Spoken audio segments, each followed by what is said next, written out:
We are here at Tsagaho Diné, Wonder Rock, and we are in the winter session of the Navajo Nation Council. It is January 23rd, 2024, and we are out here responding to yesterday's State of the Navajo Nation address by President Blue Nygren, and he talked about many important issues to the Navajo Nation. However, he touched very little about the topics that are most important to us as community advocacy groups, environmental justice organizations.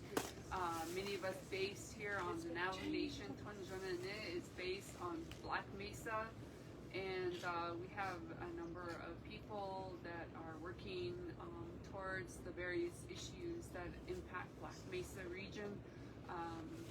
Many years home to the coal mines and associated coal-fired power plant in northwestern Navajo Nation. Since 2019, it's been shut down, and we have focused much of our efforts on the transition of the Navajo Nation. It's very important that our position is that it's important to replace the energy that's being lost by the coal-fired power plants with renewable solar and wind energy. It's not the answer to everything. However, that is the best thing that we can advocate for at this time as the replacement power. It will help protect and save the water resources that we have left and clean up the air in these regions where these coal-fired power plants have operated for, in our region, 5 decades, and it will help clean up, allow for the remediation and cleanup of the land. These are kind of like our focal points as Nizhóní, and in doing so, we're talking a lot about reclamation, we're talking a lot about water, we're talking about preventing projects into our region that propose to continue to use and waste Navajo water and continue to oppress the communities that are there and dominate the resources that are there and prevent this transition to clean energy and prevent the communities from having that sovereignty to decide what they want to do and how they want to develop their communities. So the three of us here, Adrian and Percy and myself, we're just going to do a brief introduction once more for folks out there that are listening, Diné, Bikea, and beyond. And we're going to talk about some of these issues that we feel like should have been at the forefront of the president's address, but also should be on the minds of the council delegate and the leadership that are out there as they move about and make decisions for this nation. So, Nicole, Horseherder,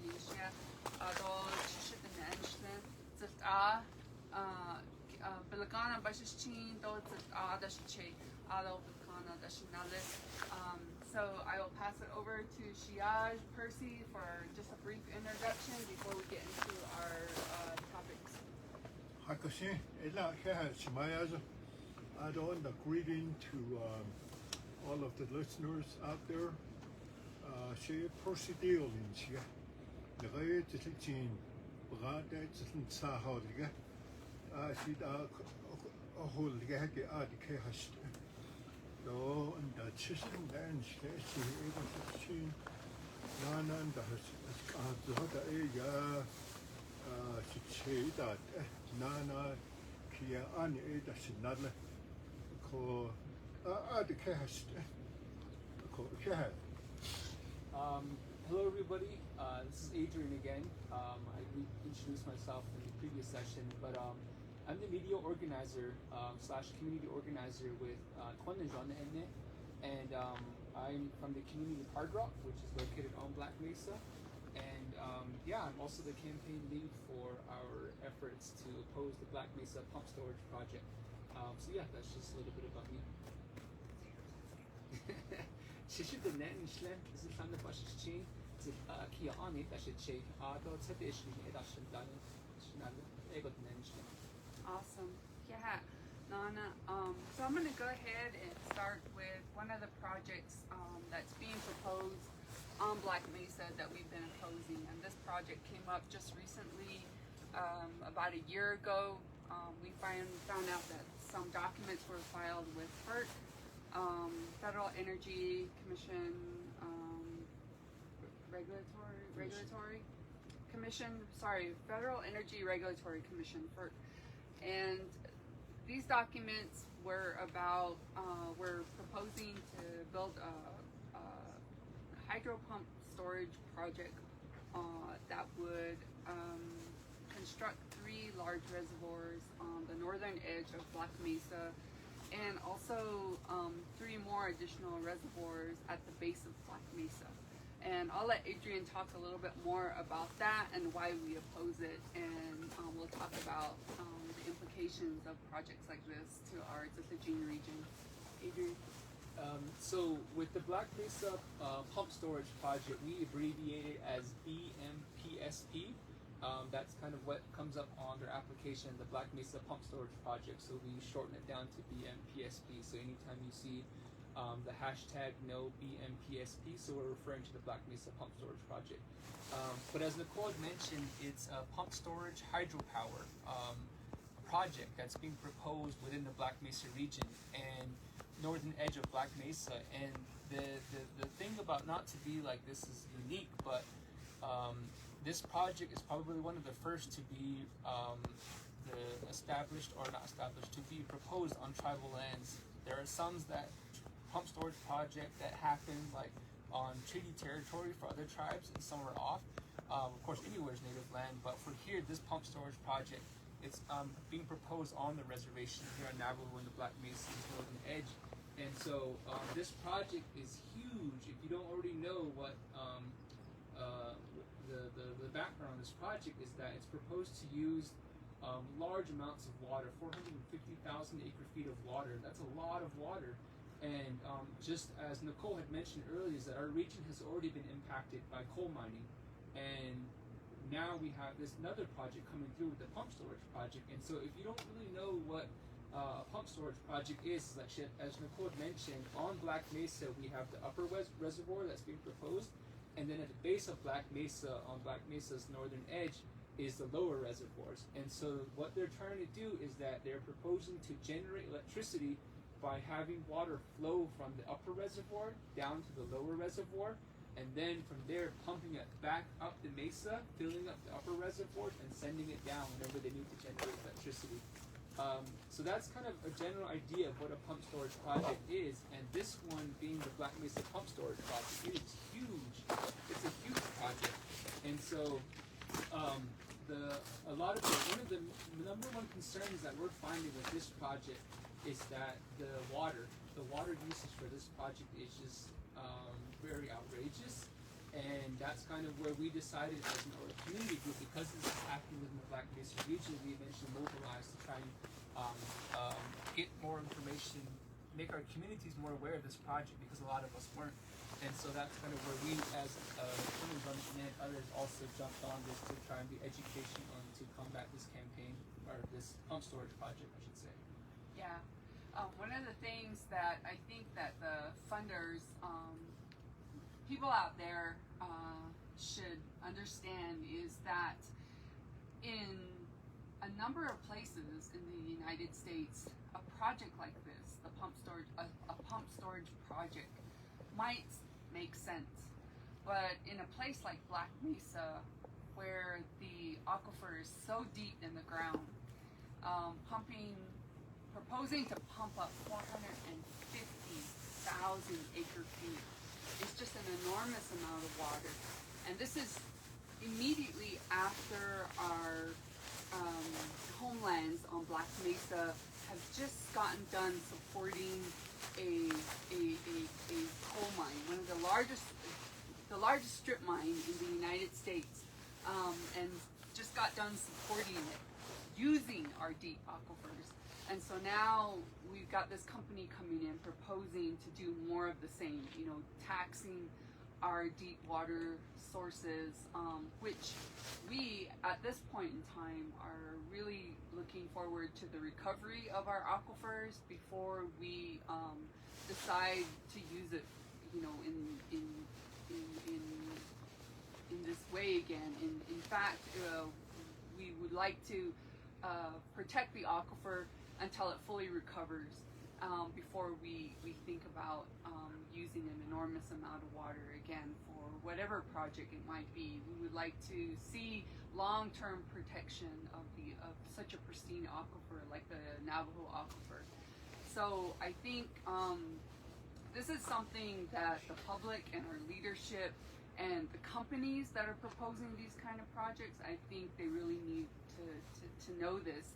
It's really important to know the environment that you're proposing these projects in. And what are, Adrian, we've done a lot of community campaigning. You've done most of it, led the campaign for to oppose the pump storage hydro project. What is some of the things that you ran across while you were out there campaigning and educating the communities? So right now we've got a total of 19 chapter resolutions / committee resolutions. So in total there's 19 of chapters that are opposing this project. And in that way, once we came to the chapters to present this information, a lot of community members weren't aware of this project, which also goes back into one of our 5 concerns, is that there was the lack of community engagement or consent. And with that, the developer might have already gone to these chapter officials to present this information. And so what we're doing is that we wanted to talk about, okay, well, did they talk about how much water they're proposing to use?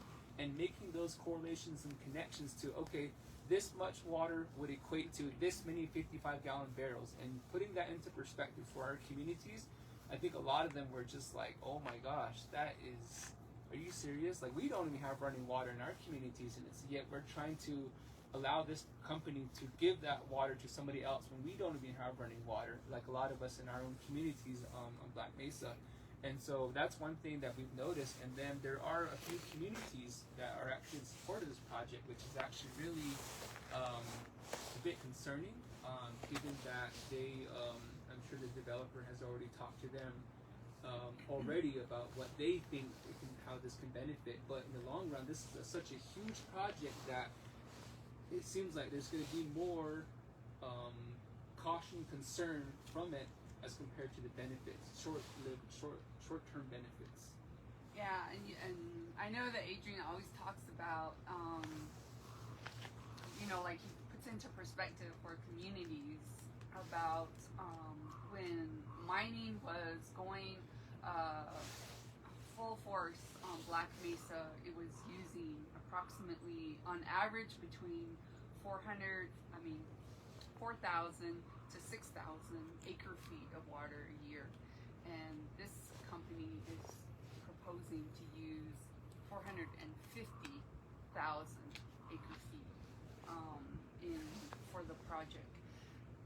Just a huge gap in the amounts of water. I mean, already when mining was happening, coal mining was happening for 4,000 acre feet. That's still an enormous amount of water to be withdrawing from deep, pristine aquifers from Black Mesa. And this happened for a duration of nearly 50 years. And so for another company to come through and propose to use, even more water, it's going to be huge adverse impacts for our deep aquifers, and needless to say, it's going to impact all life on Black Mesa. So what are some of the other concerns that the community members had? I know they were talking about the north end of Black Mesa as being they wanted it protected or something like that. So if you were to, let's say for example, you are applying for a home site lease, And a lot of times there are certain procedures that you need to apply to meet in order to get your home site.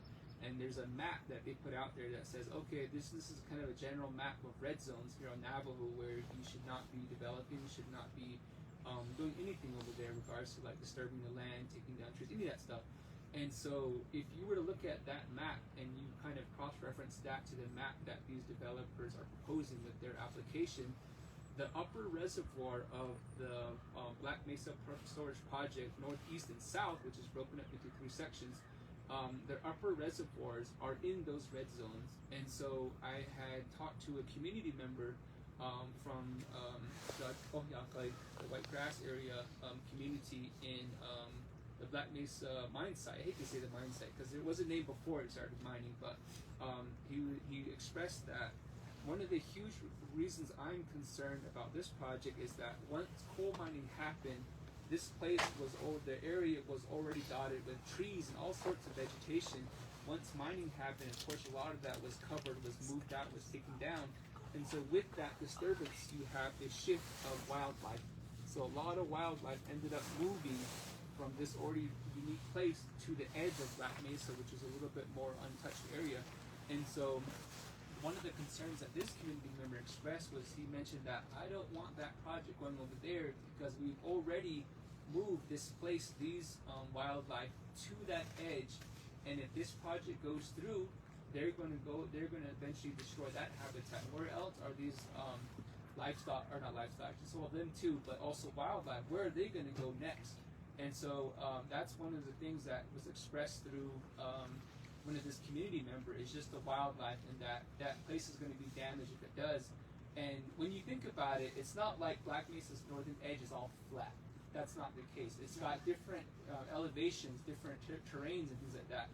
In order to have these pump storage projects, in order to have a large reservoir, you need the ground to be somewhat stable or even, as you could say, leveled and flat. And so that's kind of where they're eventually going to propose. They're going to eventually destroy all that to try and make room for this reservoir. Right. And so that's a huge concern that he expressed. Again, we're not only thinking about ourselves, our livestock, our well-being of water, but most importantly also those beings that can't speak for themselves, who don't speak our language. And so, for example, the wildlife. And so that was just kind of a concern that he expressed, and I'm glad that he shared that because that gives a really good perspective on the beings out there that are also going to be impacted as well. Yeah, so I know that the other thing I think we should mention is the fact that this Black Mesa pump storage project that's being proposed on Black Mesa is one of many of the that we're talking about, that we're fighting in our backyard. Basically, is the company name is Nature's First, and is different from the other companies that are out there. The thing that I don't quite get is I don't know what kind of conversations they've had with the Navajo Nation. A lot of our council delegates seem to not be unaware of these projects. However, this company has already filed its paperwork with FERC. That brings another topic up, which I know we're starting to organize around this, and that is that companies are allowed to submit paperwork for these projects, the initial paperwork that would help, move the project along and allow them feasibility studies and other kinds of studies and surveys that are needed to actually bring the project to realization. But yet they don't have to consult with the tribe first, and that seems kind of backwards. And I just wanted you to talk a little bit about that too, Adrian, what that means for us. So going back to a lot of our concerns with this pump storage project, there are 5 areas that we're concerned with in regards to this pump storage project, and I'm pretty sure a lot of projects that are being proposed in our lands, one of them being community consultation and consent. Again, the Black Mesa region, the chapters that are on Black Mesa, you have Hard Rock, Pinon, Forest Lake, Black Mesa, Kitzili, Whippoorwill, Low Mountain, about 7 chapters that are kind of what you would identify as the Black Mesa region up on top. So a lot of our chapters up there were not consulted, or there was no presentation that was given to the chapters to say this is a project that's being proposed on this northern edge of Black Mesa. And so that was one thing, and of course other chapters as well. But that was the thing, is that our communities were not consulted or consented. And so that's where, with this next tactic that we're trying, is that it's called the FERC reform. We're calling it the FERC reform. So we're trying to change that process of, it should, community consultation, consent, tribal consent should be one of the first things to happen before anything happens, any type of development, any type of energy project that's being proposed, is that it should be, tribes should be at the forefront first to listen to it, to see if they want it or not, and also communities as well, frontline grassroots communities. So that's one of the efforts that we are currently being involved with as well too, as well with other ally organizations. And so that FERC reform is kind of one step that we're looking at for this pump storage project. And again, going back to this project as the Black Mesa Pump Storage Project, it's one of the first to be established, that, as far as we know, to happen on reservation lands. And so it's unfortunate that, again, Black Mesa is being put in the spotlight of another large energy project. But also, for those that are tuning in, if you are from the Chuscas, the Chicle, Saline Wheatfields area, there is the same developers proposing a pump storage project on the Chuscas as well, which is pretty intense too. And so I just wanted to put that out there for if there's anybody listening. Definitely, as one of our previous participants mentioned, is that we need to mobilize and also to get organized to figure out what's happening within our backyards. Keep yourselves vigilant on what's happening in these our homelands. Yep. So the message basically to leadership is that you got a lot of federal agencies out there who actually are the first line, who are the first line of communication and engagement with a lot of these companies, when in this case, the Navajo Nation should be the first line of engagement and communication. So I feel like as a sovereign nation, it's upon our leadership to make sure that projects like these are not allowed to move forward and file paperwork to continue to explore and further their projects until they have proper consultation with the Navajo Nation. And that hasn't happened at all with this Black Mesa pump hydro storage project. And so that's a message that I think, and it's complex, but you know, this is the job you signed up for. You know, complicated. This is the stuff that you have to know. You have to know who the agencies are that are in charge, and what the be ready with your position. Know how much water you have. Know how much water industry has taken, and so have a good idea of what the impacts to the environment and to the land and to the people, to the communities is.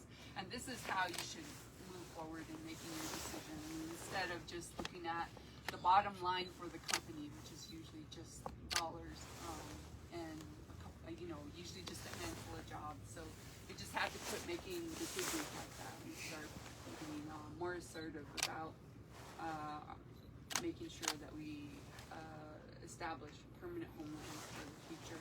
I want to turn now to Shiaj Percy and talk a little bit about water and what the concerns are. I know that as far as Nizhóní, over 20 years ago, Shiaj, you told us to get busy working on water issues and really get a handle of what our water resources are on Black Mesa, and how do we move forward to protect the water resources for the future generations, and to stay aligned with the teachings of our ancestors about what water means and how we should treat water, what kind of, how to have reverence for it, so that it can continue to support our people, our lives for the future. But today water is a big topic. We're just got done supporting a big coal mine operation with our water, a big power plant with our water, and still we have no water rights here in the state of Arizona. And how can that be? Can you talk a little bit about your work on water? Yeah, Smayaza. Okay. Thank you. I don't die. Yeah. In late, the team began. To the top, late, not being that enough. I that to the top, big happy, now Washington. We has only ich ingo to the Chicago, the Latin than Digi. We has only ich ingo, not lineage to the arts. Jenst I do yet ich don he read la called Iko Shmaya do Shitaya has naiki the raid to the chamber hard. They now constitute I have that don't leave it seed a shot to I don't that couldn't necessarily do teach me to. Called on a in the واللي كودي دادا ستسوين لنيجي نبلاند ناس تاكي ساتا نيجي لا دو دكان ينيخا يخاتزي كو شها هتيجو ستسو. We do appreciate the report that he made as to the number of different progress that under his administration are being made and have been made, and his planning and so forth. We certainly do appreciate that. I had a real quick opportunity to read into his statement, and I find that we're talking about water, and that's what we've been doing all morning here.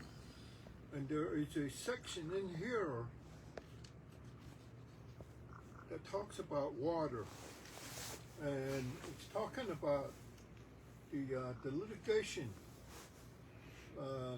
that's currently going on between the United States government, the Navajo Nation, the Hopi tribe, and the state of Arizona over a couple of different water sources. One of them being the Little Colorado River, the other one being the bigger Colorado River. And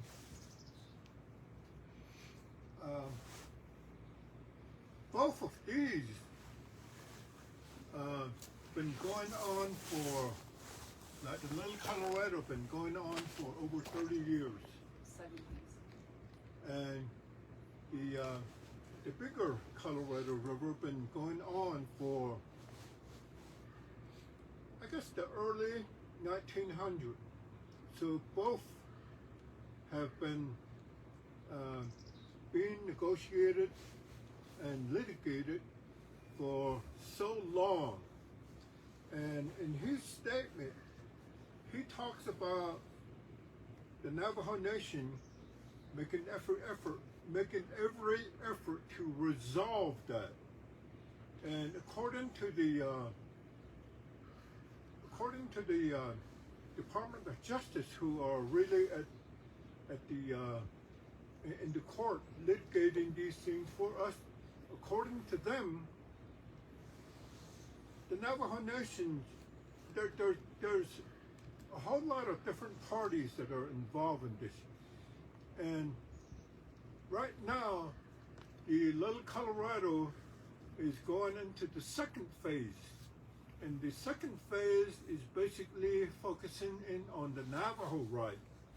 And according to DOJ,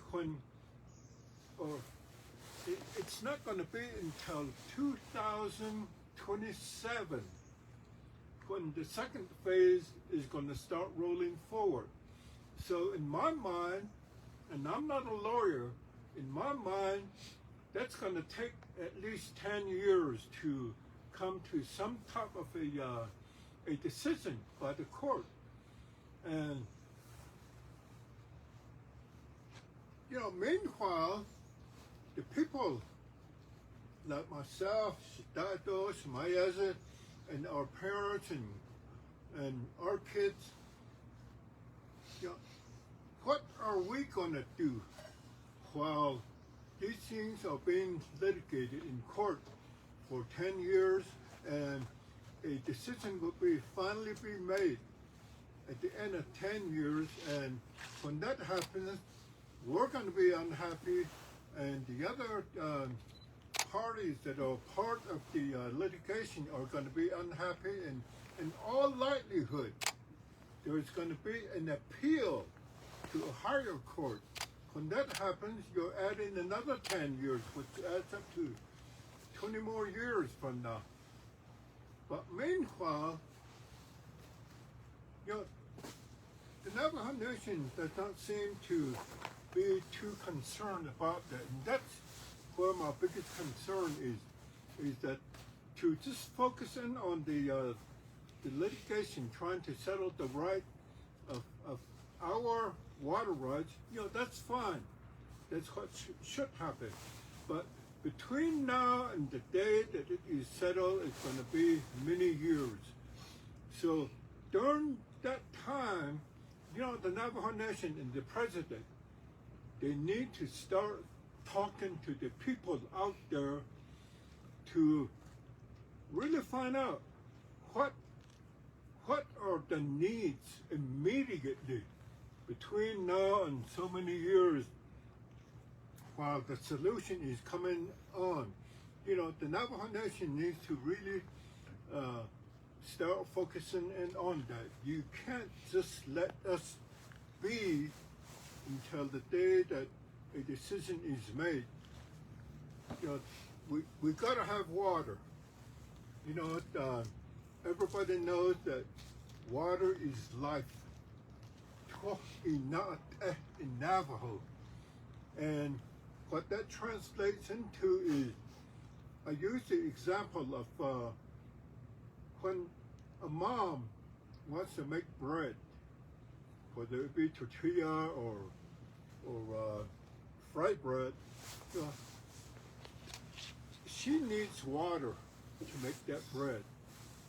And it starts from there to, the Navajo people are really looking at their transportation system. They want to improve it, and they want to have it paved.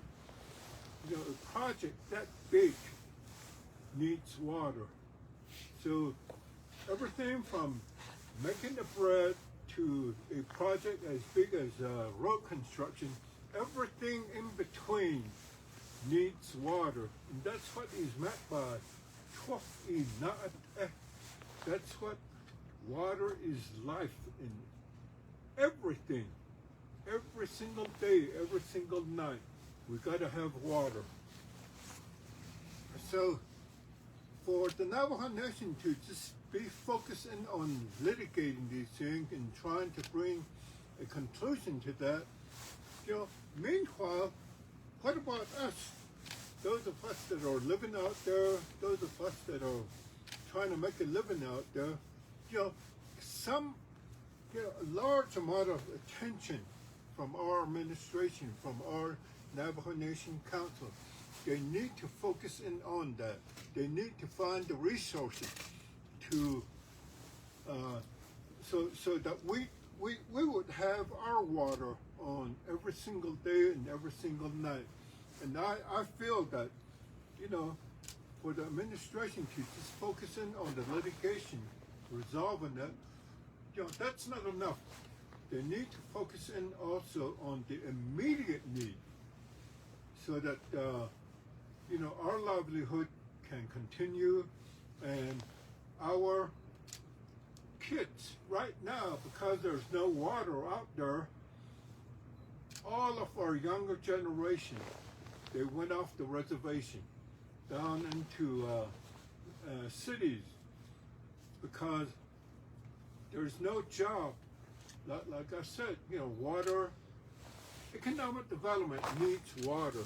And because we don't have any water out there, you know, our kids, they go to school. We urge them to go to school, get training, and get their education. And when they do, there's nothing on the Navajo reservation that they can, you know, that they train for, that they went to school for. So they find it off the reservation. So this whole issue, the lack of water, is a forced separation between us as a grandparent and the parent and our kids.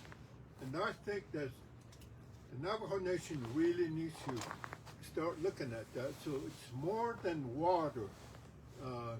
There's got to be, you know, the Navajo Nation, the administration, they all need to start focusing in on our daily lives out there. And, you know, water in every Native American livelihood, it's associated with our religion.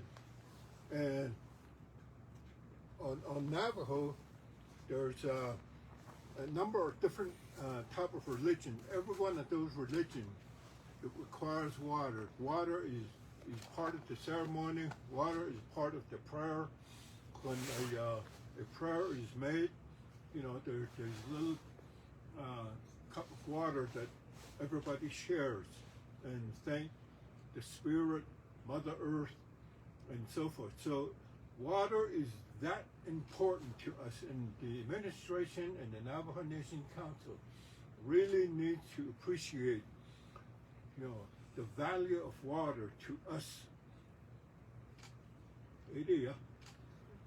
Thanks for that, Chiaj. I have a little bit of, I want to offer some additional perspectives on water. You know, Black Mesa, for nearly 50 years, our pristine groundwater was pumped to help support the coal mining operation. There's a substantial number of people that still live on Black Mesa who don't have running water. We continue to secure water for industry, but we have a hard time securing water for basic infrastructure for our people, and Black Mesa is one of those places where you have a large number of people who live without indoor plumbing and without access to clean drinking water. A number of places on the Navajo Nation is like that.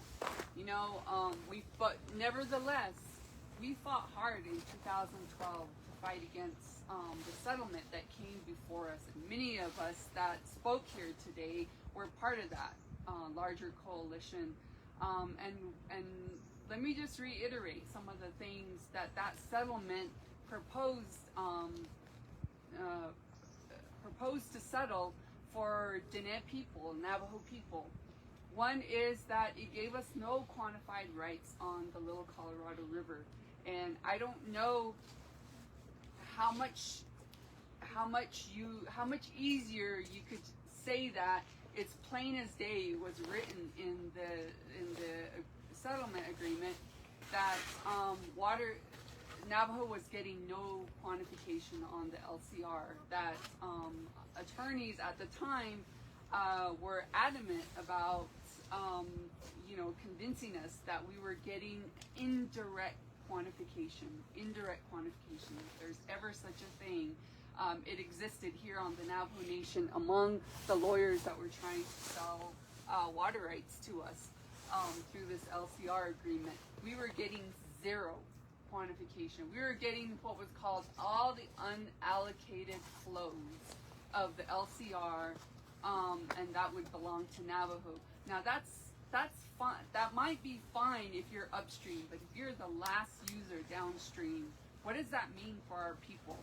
I think that's something that we didn't, quite understand. And like I said, these are complicated issues, and I think that it's incumbent upon leadership, elected leadership, to know this history and to know, what it actually says in these agreements. Is it really good for our people? Is it really right for our people? The other thing that settlement didn't have was a clean water standard in it. You know, like, so there are a couple of power plants upstream from us. This didn't allow for the water that actually would reach Navajo, if it ever reached Navajo, to be clean, to be a certain standard. So that was totally absent from the language of this agreement. Some additional things that I think were really important is it allowed Black Mesa water to continue to be used for industry use up to 2,000 and in total up to 4,000 acre feet for industry use, you know, into the future. And that's just not something that I would have ever agreed to as a Diné person, and I still oppose it. And which is, you know, in and of itself, would have been the only reason that I would have been opposed to this agreement. So it gave all kinds of concessions like that. Not to mention that the then senators Kyle and McCain built into it, you know, the continuation of NGS, the continuation of the coal mining, and that the coal on Black Mesa would continue to be dedicated to the Navajo generating station, and it would continue to 2044 unregulated. Imagine that, taking all the regulations that the coal mine and the power plant had to adhere to, taking them and just wiping them away. And so, you know, this is the history of the Navajo Nation today, and this is what tribal leadership needs to know, is that this is why we fought so hard against it. And many people out there think that it was at one time a good settlement. It was never a good settlement for our people. So this is coming from the people who continue to struggle with daily access to water. We're not going to give in to simple false solutions for our water. We need to make sure that our water is quantifiable, and that it belongs to us in perpetuity, and that none of it is dedicated to industry, and it belongs to us and only us, and we decide how we're going to manage it and protect it into the future. And those are things that I have yet to see as guarantees in any water settlement, including a high water quality standard attached to it. I think this is something that the Navajo Nation people need to know and leadership needs to know. And there was one other point I wanted to make, but I can't remember what it is, so I'll try to remember it as we make our final statements, our finishing statements here with this session here. Adrian, do you want to add anything, any last comments? Yeah, I would just say water, as you all mentioned, water is very important, especially when you don't have it.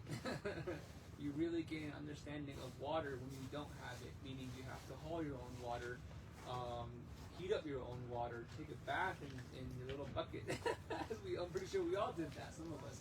And so once you get the understanding of how important that water is, then you know it needs to be protected. And we've already seen what industry has done to our region with the water quantity, quality as well. And so now is that we need to ensure that we get our water back, and then also that our lands are protected. And then the one thing with the pump storage project is that we are one of our asks is that we would like a statement from Navajo Nation opposing this project. And that's a huge thing, is that we get council delegates to say, oh, don't worry about it, or tribal officials that say, don't worry about it, I don't know why you're concerned about it, it didn't meet the vetting process. Well, does that mean the developer can come back and say, okay, I met the checklist now for this project? So that's a concern for us, is that we need a comment, a statement from the nation saying that they don't support this project. And that's what one of our goals is, that yet we haven't heard anything. We have statements from the chapters that have opposed this project, which is great. But we're also looking for that same statement from the Navajo Nation that says that we don't support this project, especially our President Green, because again, like Nicole mentioned that this pump storage project within Black Mesa is a false solution for our region, given how much water is being proposed to use for this entire operation. Right. And the new water rights settlement, any water rights settlement, unfortunately in the state of Arizona, the way that Arizona has decided to settle water rights for native tribes is to give them cap water. So, you know, what I foresee for the water rights settlement that's coming down the line is that we will eventually become a cap tribe if we agree to it. And this is something that I oppose. I oppose us as the Diné people whose boundaries is the San Juan River, the Upper Basin Colorado River, the Colorado River, the Little Colorado River, and the Rio Grande. I do not want to become a cap tribe. I want to make sure that the Navajo Nation fights to become fights for water rights on the actual rivers, actually gets quantified rights in the state of Arizona for whatever Arizona was able to get settled through the 7-state compact. We need some of that water. I do not agree with Navajo becoming a cap tribe. We should actually get rights to our rivers instead of fourth priority rights in Arizona. That's a deal breaker for me. I would encourage all our people that are out there to speak that and to fight for water in that way. In no way should we ever have to concede to the state of Arizona and become a cap tribe like the rest of the Indian tribes in Arizona. Any other statements from you, Shiash? Just a couple of things. One is that the state of Arizona, among the 50 states of the United States, Arizona has the most difficult policy toward resolving Native American water rights. And that's what we're faced with right now as a result of the Supreme Court decision. The Supreme Court told the Navajo Nation, you go back home, back to the state of Arizona and, you know, work with them and so forth. Personally, I really don't have any hope in the Navajo, or rather the state of Arizona to be willing to sit down with us and expect maybe one or two of the entities within the state of Arizona to raise their hand and say, me, I'll share my water with the Navajo Nation. Yes. We're not going to see that. Yeah. It's just simply not going to happen. The other thing that I wanted to say is that it's going to be a really tough road to find solution to the Little Colorado River and also the bigger Colorado River. Now, meanwhile, I hear a lot of leadership here in Window Rock that talks about replacing the $40 million that the Navajo Nation lost as a result of the closure of the NGS and also Peabody Mine. And in their mind, the easiest way to replace that 40 million is to invite other extractive industry onto the Navajo reservation. And when you do that, you're also dedicating millions and millions of acre feet of water to that industry so that the industry will use that water to support its operation. So the more industry that are being divided or invited, you know, the more water we're going to lose to them. Right now, I don't know who knows, but there's a number of industries that are now on the Navajo reservation with 40, 50-year lease. And if you look at those leases, I'm pretty sure it'll tell you how much water is dedicated to those operations. And out of those dedication, I'm really interested in knowing how much are these industry paying for 1 acre feet of water that they're using to support their operation. Are they all paying? I think it's going to be really, really interesting to find out, to know how much water are we giving away. Perhaps in many of those leases at no cost at all. You know, in the state of Arizona, we have a very serious water shortage. And the Navajo Nation needs to really come up with a policy that truly protects our water. We should be the first one to have a right to these water. You know, a future generation, you know, 100 years from now, 200 years from now, they're going to need the water. Their resources should not be compromised today.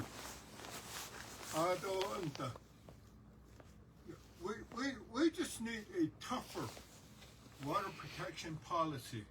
We need a tougher environmental policy and also energy policy, to where, you know, energy is produced in such a way to where it does not take anything away from us. In our case, you know, the water, and also the natural resources that we have to supply electricity to community off the reservation. All of these industries that are on the reservation, they are supplying energy and other resources to off-reservation communities. It's time to put a stop to that. You know, we deserve a better life than what we have right now. And we deserve our right to our water, our future, the young kids. I have grandkids. They deserve better than what we have right now. And I'm urging the administration and the Navajo Nation Council to really consider our way of life. Our way of life depends on water. That is probably the most precious resources that we have, and it's got to be protected. Go ahead.